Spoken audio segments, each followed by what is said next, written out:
Is that responsible? That is the most responsible thing to do. Do you want me to fold my hands? Do you want me to not do anything? What will history say about me?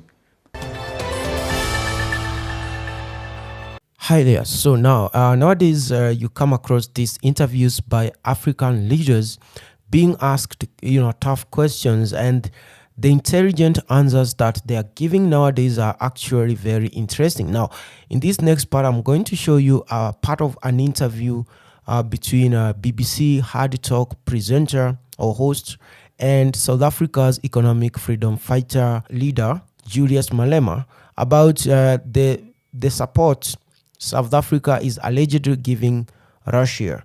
So he gave his 2 cents, and I want you to listen to this. And after that, I also want you to listen to what the foreign minister from South Africa had said about the same thing. South Africa right now calls itself non-aligned. In the context of the war, but these are 2 different things. South Africa is an ally of Russia.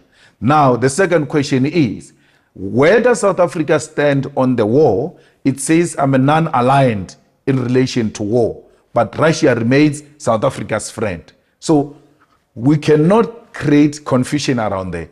Don't create an impression that it is Malema who's going to come and create an alliance with Russia. But there are some very specific... Actually, I will go beyond that.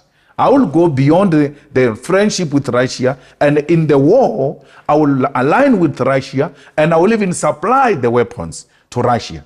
Because Russia is in a war with imperialism, and any agenda that seeks to push back imperialist agendas is well within the policies of the EFF. I think this notion of international rules is very comfortable for some people to use when it suits them, but they don't believe in international rules when it doesn't suit them, because they don't apply international rules or law equally in all circumstances. So you can't say because Ukraine has been invaded that suddenly sovereignty is important, but it was never important for Palestine. It's very peculiar. If you believe in international law truly, then wherever sovereignty is infringed, it must apply. And this is the point we've been making, that we use the framework of international law unequally, depending on who is affected. And we are arguing that that must change. And one of the interesting changes that has occurred is the sudden movement, because Russia has invaded Ukraine, that we say, okay, let's not allow the Security Council to just have the veto and let it pass. We take it to the General Assembly. When some of us had been calling for the General Assembly to have a greater say, we never enjoyed support. But suddenly today, see, that's where international law begins to mean nothing. Because for some, we see it as a cheating, and for others, we see it as a benefit. So our argument is, let's revise the international multilateral system to ensure that we observe that post-1948 has arrived. What is the revision that you're looking for? Well, it should be more representative, more democratic. If we retain the Security Council, regions that are not represented there must have a space. And I think the move for the General Assembly to have a greater say is an important one.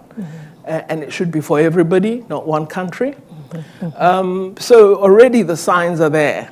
Let's really ensure that we make these changes, which several countries have been calling for many, many years. We're now 54 independent African countries that are members of the African Union. We have 3 rotating non-permanent members that are elected every few years to the Security Council. I mean, what is that? So I really think we've got to rethink the multilateral system, ensure it's more fair, more open, transparent, and democratic. Yes.